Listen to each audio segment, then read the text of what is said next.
माँ, माँ, आप आज मुझे कोई सी परी की कहानी सुनाओ ना। ठीक है मेरी बेटी अरिशा, आज मैं तुम्हें नटखट परी और जादुई गुफा की कहानी सुनाती हूँ। एक समय की बात है, एक बहुत ही नटखट परी थी। वह पूरी दुनिया देखना चाहती थी। यह सोचकर वह अपने सभी लोगों से अलग हो गई।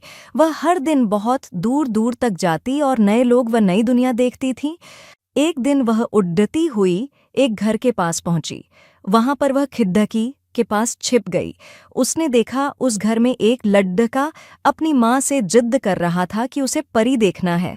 उसकी माँ उसे समझा रही थी कि परियां सिर्फ आसमान में रहती हैं। जब आसमान पूरी तरह से साफ हो जाए तब तुम उन्हें देख सकते हैं। अभी रात हो गई है, सो जाओ और सुबह जब आसमान साफ होगा तो परी को देख लेना। माँ की बात सुनकर वह लड़का सोने लगता है, लेकिन इसे नींद नहीं आती है। तभी खिड़की पर उसे नटखट परी दिखाई देती है। वह उसे घर के अंदर लेकर आता है। उसने देखा वह नटखट परी बहुत ही छोटी है। दोनों साथ में खेलने लगते हैं।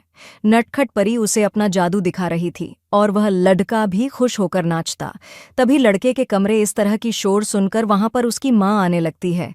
लड़का नटखट परी से कहता है कि अब तुम्हें यहाँ से जाना होगा, मेरी माँ आ रही हैं। लड़के की बात सुनकर नटखट परी वहां से उठ जाती है और लड़का चुपचाप लेटकर सोने का नाटक करने लगता है। फिर क्या हुआ माँ, जल्दी बताओ ना। अरे सब्र करो अरिशा बेटी, बता रही हूँ। जब माँ ने दरवाजा खोला तो देखा उसका बेटा तो सो रहा है। उसने सोचा उसे कोई भ्रम हुआ होगा और वह भी अपने कमरे में सोने चली गई। तो अरिशा बेटी, तुमने इस कहानी से क्या सीखा? माँ, मैंने सीखा कि हर किसी में एक नटखट और शरारतीपन छिपा होता है।